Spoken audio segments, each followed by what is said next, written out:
Welcome to the Encouragement Engineering Podcast, where we help people to combat the negativity that inundates our daily lives with a positive perspective and positive action. Our guest today offers us help to better the world one attitude at a time. We did not create the hate, but with your help, we can derate the hate. In a world filled with divisiveness, frustration, and lack of happiness, it's time we all start to get along, even with those people with an opinion or mindset that differs from our own. I know it's shocking. In his young life, Wilk Wilkinson was bullied incessantly and made his share of mistakes. However, he grew from his mistakes, took personal responsibility, and made positive choices to change his trajectory. And life is about choices. And in most cases, being happy is a choice, and so is being miserable. Misery and unhappiness often stem from an always offended mindset, or what Wilk calls the perpetual victim mentality. So why not choose positive mindset and positive choices? Wilk is also a podcast host of DERATE the Hate podcast, where he shares with others tips and tools he used to change his life. Topics regularly include personal accountability, gratitude, civility, mindset, and so much more. So please welcome to the show, Wilk Wilkinson. Wilk, thank you so much for being here today. I really appreciate your time. It's a real pleasure, Bob. Thank you very much for having me. Oh, not a problem. Well, if we can, let's tell the people about you, and then we'll get into all the stuff you're doing. How did you get to where you are today? Well, A short version. yeah, short version, Yeah. right? So there's a lot of paths that got me where I am today, and a lot of mistakes. Just a lot of learning, and most of that learning happened the hard way. But I'm just a regular guy. Most of my life has been blue collar work, and I like to think of myself as a common man with with common sense. And I try to share that as best I can to help people, really in hopes of helping people to avoid some of the mistakes that I've made getting to where I am today. I mean, I and it's not as if I'm some uh big glowing idol up on some mountaintop. I'm just, like I said, just an average guy that lives an average life. I love my wife, love my kids. I live in a, I just, simple middle class Midwest guy that's going to work every day and coming home every day, and trying to be the best person that I can be, because not everything I've done in my life is something to be proud of, but I've tried to take all that and turn it into something I can be proud of today. And I think that's what makes the difference. So, that's the real short version. We can get into those several different paths or tributaries that got me here, but that's the short version, Bob. Well, great. And I appreciate that, because I think that's important to, if you will, set the pattern of, we're just people that, we want decency for our family. We want to be able to provide for our family. I'm originally from Michigan myself, grew up in the Midwest. You work hard. It's not a matter of, any special thing. I grew up that same way, that, you work for it, you earn it, and you're going to make mistakes, and you get up each time you make a mistake, and you keep on going, and you learn from that. It's interesting though, because your topic is just in the way our environment is and our society is today. I think it's right for this type of insight. How do you think that helps our society, if you will? I mean, I see an extreme value here. Yeah, well, I think that can be answered in a couple ways, Bob. But the reality is mindset is really everything. It starts with us as individuals, our mindset, how we're going to deal with things, because there's so many things outside of our control in this world, and we just have to control the things that we can and do the best we can to react the right way to all those things that we can't. So, when I talk about personal accountability is the first part. Gratitude is the second part. Gratitude is the genesis of happiness. Being grateful for the things that we have instead of constantly focusing on the things that we don't. Huge thing. Mindset, personal accountability. Did something bad happen to me today? What can I do personally to deal with that in a better way? What can I do to make sure that I'm not making the situation worse? Did something that I do lead to what bad situation I happen to be in? Okay, let's learn from that, shake it off, move on. Let's not let it happen again.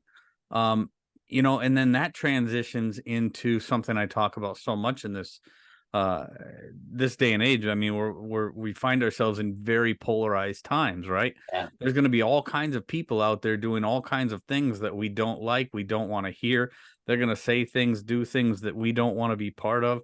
But the reality is, Bob, we just we can't control what they're going to say and what they're going to do. Right. We just have to do our best to be the example of something better. And that's how we get through this ugly polarized time. I mean, I don't care if it's keyboard warriors online, if it's the stuff we see in the media, if Right. it's the politicians that are out there. They are all going to do and say stuff that just doesn't agree with our moral sensibilities, and we can either make it. I mean, it's really comes down to choices, like we talked about. Yeah. It's how we deal with it, how we react to it. How can we as individuals make it better going forward and not contribute to that toxicity? And that's a great point because yeah, we don't want to, you don't need to pour kerosene on the fire. It's going to eventually burn out. It's going to, die down. We hope that, people would, like you said, you can't control what people are going to say and do, but you know, um, there's betterment. I mean, I can choose to do what I want to do. What I choose is right. And, I can focus on my mindset on making that better for my situation. I don't have to worry about everybody else. And I think that's important because today, and I think a lot of people today, they're always worried about what everybody else is thinking. Do you find that a lot, that people are worried about what others are thinking? Oh, absolutely. I mean, people's interpretation of who we are often guides the decisions that we make, and it's really the wrong path. Um and well, I can't say it's the wrong path. I can tell you that it's the wrong path for me. Okay. I was often guided by what I thought other people thought of me, and I tried to at times be something that I wasn't, and that did not bode well for Yeah. my life or my lifestyle, and things like that. So, the reality is when we wake up in the morning, Bob, we're the first person that we've got to deal with, right? I mean, Yeah. it is we as individuals have to deal with ourselves 100% of the time. Yep. There's just no question about it. It's a So good reminder. to make somebody else's interpretation of us or what somebody else thinks of us a high priority in our life, it may be a priority, but it shouldn't be anywhere close to a top priority. Right. And that's my opinion. But like I said, first person we got to wake up to and deal with is ourselves. And if we aren't liking the person that we are, it's our responsibility. If we aren't liking the person or the life that we have, it's our responsibility. It always comes back to us as an individual. What are we going to do today to make our life the life that we want it to be?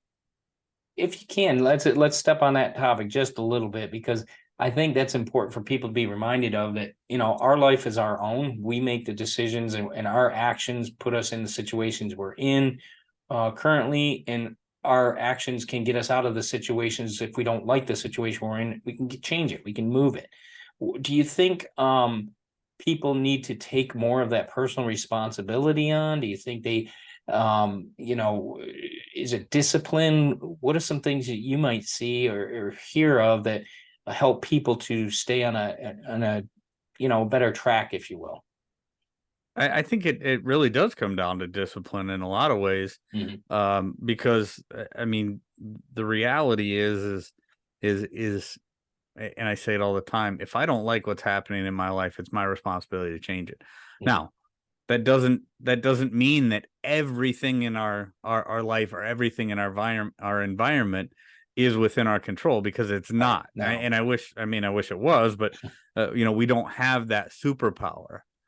So it really comes down to, for me, I think a lot about the serenity prayer. I Yeah. mean, really, what can I control? What Right. can't I control?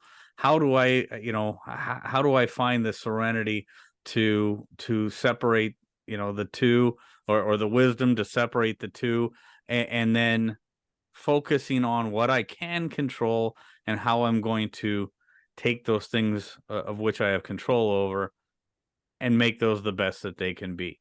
Now, granted, there are always going to be situations where people are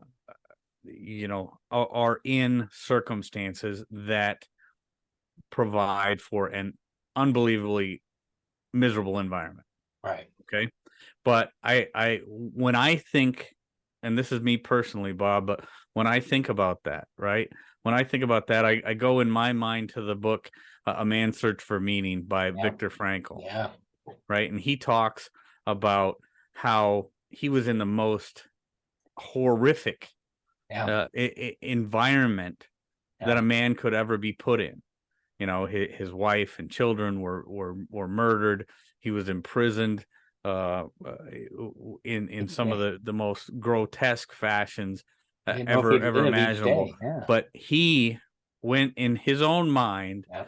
and released himself from what, he got to a point in his own mind where he had the power within him to choose how he was going to respond, and he gave himself the freedom over his captors even while he was still in captivity. Yeah. And so when people talk to me, Bob, about this thing makes me a victim, or I hear a story about this person says I'm oppressed, or whatever, I just want to share with them, and I want to talk to them, and I wish I could do it for them, but it really comes down to, how bad is it really for Right. you? And I'm not, and I don't want to discount the pain that people feel, or the things that make people feel what they do, because those feelings are very real.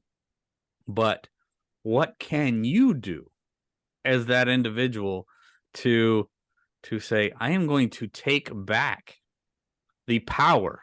Right. I'm going to take back the power from this thing outside of my control that I've deemed myself powerless over. I'm going to take back the power. I'm going to take back the responsibility here and make things better, despite all those things Right. that I think are oppressing me, or are making me a victim, or making me into something that I really don't want to be. Right. So that's where it comes down to those choices that I was talking about. And I know it's easier said than done. And I know not everybody can look at that. And there's probably people out there right now saying, Wilk, you Yeah. just don't know what I'm going through. And I don't. Right. No, and that's But I've dealt with understandable. enough of this. Yeah, and that's understandable, because we don't. I'm not saying, we're not discounting by any means medical conditions or Oh, no. psychological conditions that you need that help with. But for those of you that want a betterment and can see a choice, go for it. It's your actions. It's your endeavor to change what you want, if that's what you truly want. It's interesting, because I was going through a few of your podcasts and so forth, and there's an interesting, if you will, title in there that got me. It said unity through synergy, not conformity. And it talked about the back in with the COVID scenario and all that. But I think that statement says a lot, because just like what you're talking about, there's always going to be differences. We don't have to conform to that differences, but through synergy, with learning, with applying what we learn, we can get a better understanding. And I think that's a big, if you will, meaning behind that title. Is that what you meant with that? So it is in a lot of ways, because when one group or the other, or one person has this idea and the other person has that idea, and they say, yes, we can be unified as long as you follow along with my Right. way of thinking, right? That is not true unity. That is making somebody conform to your mindset, and then we can be friends, or Right. and then we can move forward, right?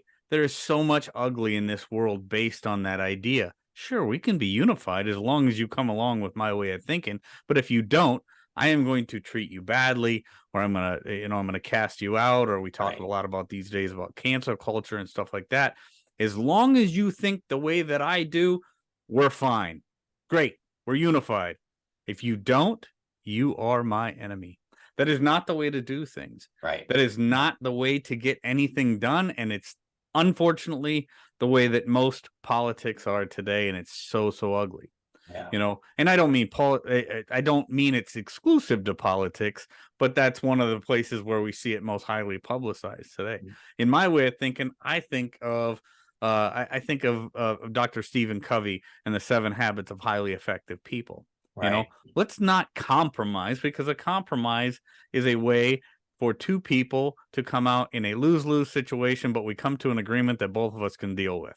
Okay, that I'm not a big compromise guy, although compromise is much better than uniformity through unity through conformity. Right. But if we synergize, let's Yeah. put our heads together. Let's look at and this is something that we've lost in society today. What is the root cause of the problem that we're trying to solve? Right. Can we at least agree on where we want to get to as a solution to that problem?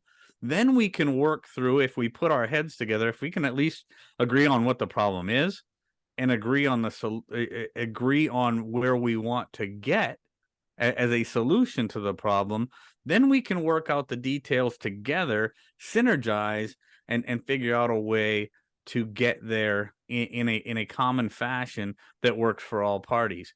Or maybe my idea of what the solution is and your idea of what the solution is aren't exactly the same, but if we can get rid of all that just garbage in the middle, Yeah. again, look at the root cause of what the problem is, Yeah.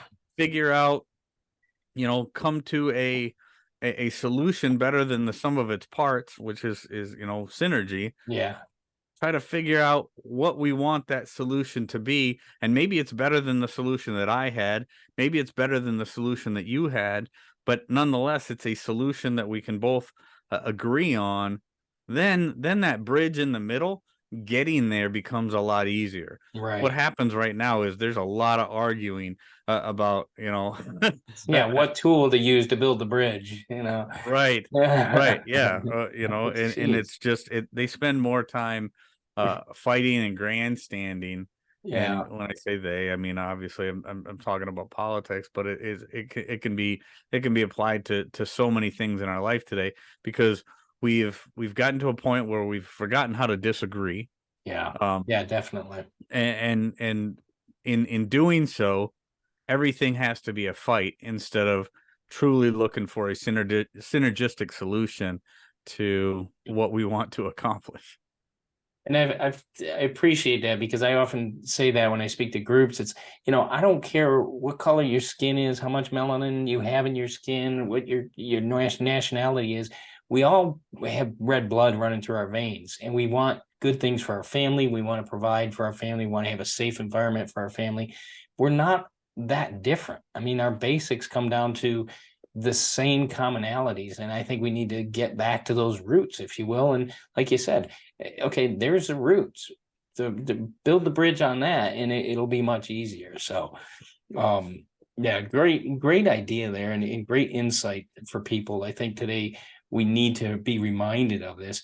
A couple things you've said, and you've said it a couple times, is reacting. And I'm always curious about this, because when I think of reacting, I also think of response.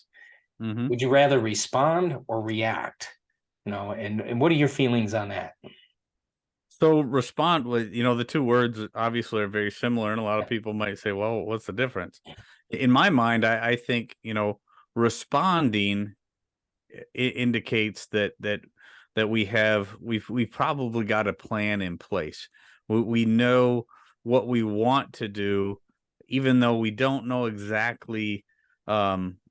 We didn't fully anticipate what was going to happen, but we had a plan in place as a contingency, because we always know something's going to happen. Right.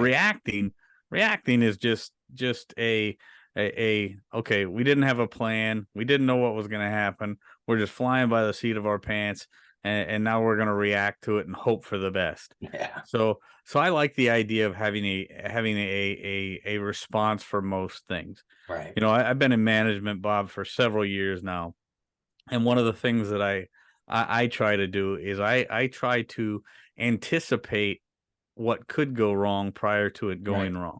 Yeah. I like to have plan B and plan C available, Yeah. and then when plan B or plan C is needed, we can respond accordingly, and everything typically turns out well. The Right. opposite of that is management by crisis. Right. Management by crisis is a constant state of reaction and never having a true plan for what might happen. All too often, people are spending a lot of time reacting and not enough time with a planned and strategic response to what they knew could have Yeah. happened, but Right. they just didn't worry about it ahead of time. Yeah. Don't run around with your hair on fire. It's not the time to think, find the water at that point. So, yeah, it's always interesting hearing that because yeah, you want to be prepared because like you said, you've been around long enough that you know some of the things that could happen. You've got life experiences, and I think that's important for everybody that these things take time. We weren't born with these ideas, you or I. It took time, it took a lot of hard knocks. I know I've had, stepped on a few 2x4s, if you will, myself to smack myself in the head and just say, hey, you got to do it a different way. But that's an important thing I think people need to realize too, is these learnings and these things do take time. Mm-hmm. Um, Yeah, there's very little in life, Bob, that's brand new, right? yeah, I mean, technology may change, the tools that we use, physically may change and stuff like that, but things are certainly much more fast paced now than they ever were. yeah, oh yeah, But the reality is there's very little about the human condition that is different now. No matter what people want you to believe, the human condition is very much the same way that it's been for thousands and thousands of years, right? yeah, So if we look at if we look at the way that others have responded, just like I talk about in my life, just don't assume that you have to go through all the bad things that I went through right, to be able to respond or the right way. Take the tools that I have developed or whatever, and it's not like I got a blueprint or a book, but take my stories, take my mistakes, take the way that I've learned how to respond to these things yeah, and use them in your own life, so you aren't the one stepping on the rake and smacking yourself yeah, in the right, forehead with a handle, right? right, Um, it's one of those things where, it's people think that, and and and forgive me, but there are oftentimes people say, "Oh, well, you just don't know what I'm going through," or, "I am going through this and nobody else has ever right, gone through this before." yeah, I understand that when you're going through that. I mean, Bob, I can't tell you how many nights I laid on my bed in some of the most miserable and dark times in my life and just said, take me out of this world because I can't stand this anymore. I know that nobody's ever gone through this before. And this has got to be the lowest of the low, and I'm done, you know? And I hate that. I don't know if I've ever shared that publicly before, but I mean, that is literally something that I've felt in my life, and I know that others have felt it too. You right, know, that pain is unimaginable right, for some people, but then there's so many others that have gone through it. wow, I yeah, wasn't the only one feeling that way. Um, I yeah, wasn't the first. I won't be the last, and I certainly wasn't the only one at that time. There are so many people out there that are experiencing, experiencing, and I'm talking to the listeners right now, experiencing what you're feeling today. The circumstances may not be exactly the same. The characters are different in the story, but there are so many people out there that have experienced something similar or something the same, and use them as a tool right, to get through your dark day, because there will be better days to come. You just have to realize how to get there.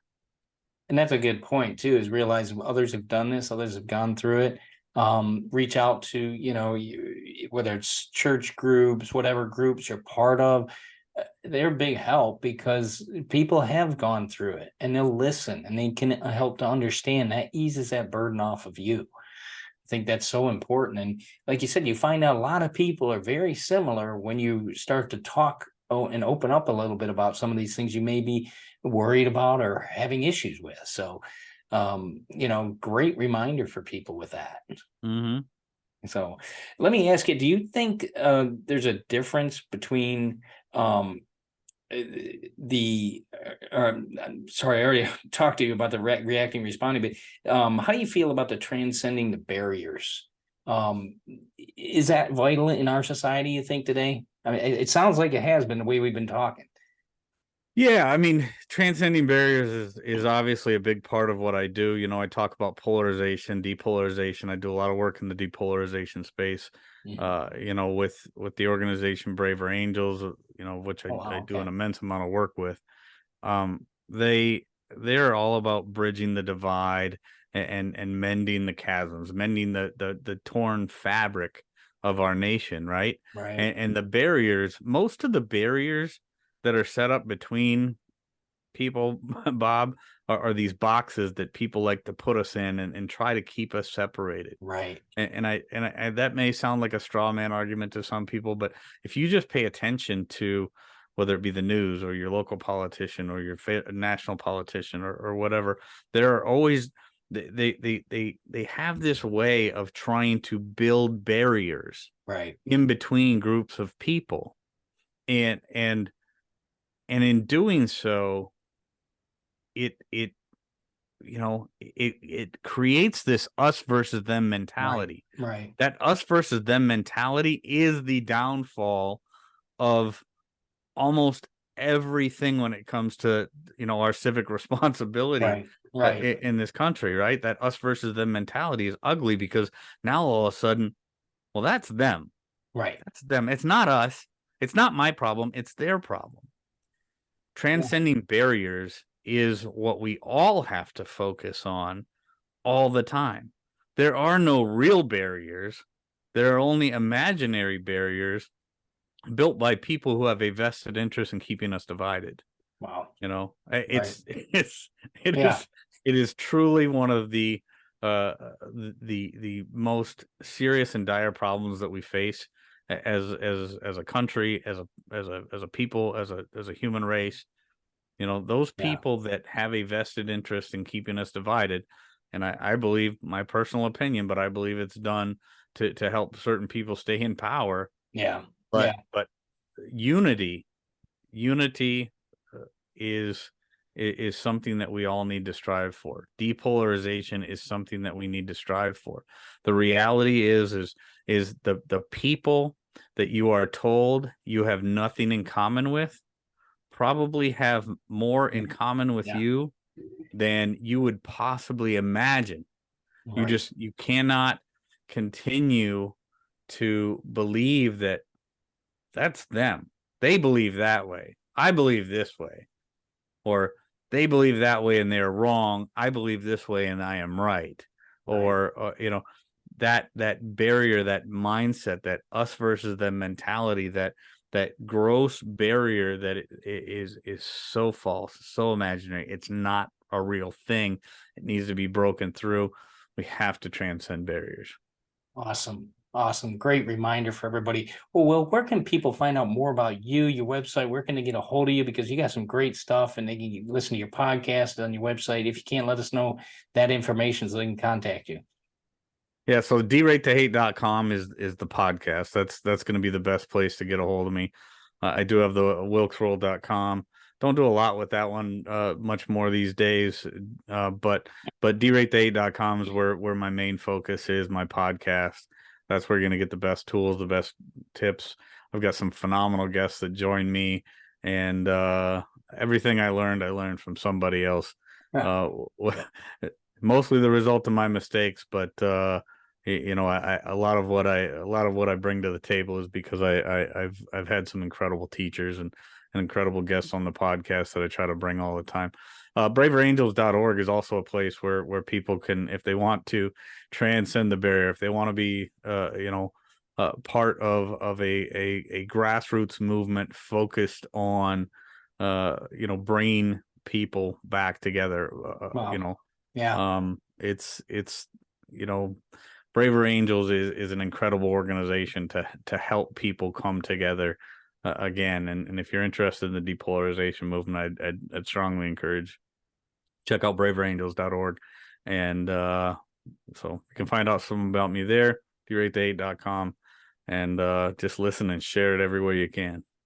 Awesome. Well, thanks so much for what you do. Thank you for sharing with us today and the insight you've had. I really appreciate your time to being a guest on the Encouragement Engineering podcast. Thanks again for being here today. I really appreciate it. And we'll make sure we put all that information in the show notes for people. Been a true honor, Bob. Thank you so much for the time. All right. Thank you. You have a great one.